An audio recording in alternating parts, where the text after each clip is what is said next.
નમસ્કાર, મારું નામ છે કોમલ મહેતા અને આજે હું પ્રસ્તુત કરી રહી છું તમારા સમક્ષ મારી લખેલી કવિતા સતત.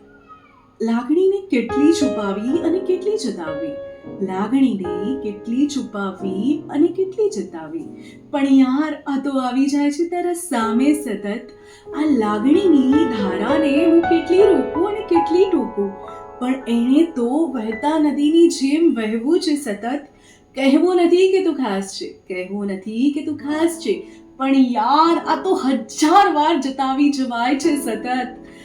જરૂરી તો નથી કે મારી તારા જોડે રોજ મુલાકાત થાય, પણ ક્યારેક તો થાય એવી આશા રખાઈ જાય છે સતત. રેવા દે તું એ જતાવાનું જ રેવા દે કે તને મારી જરૂર નથી, કારણ કે એ હું પણ જાણું છું અને તું પણ જાણે છે કે આપણને કેટલી જરૂર છે એકબીજાની સતત.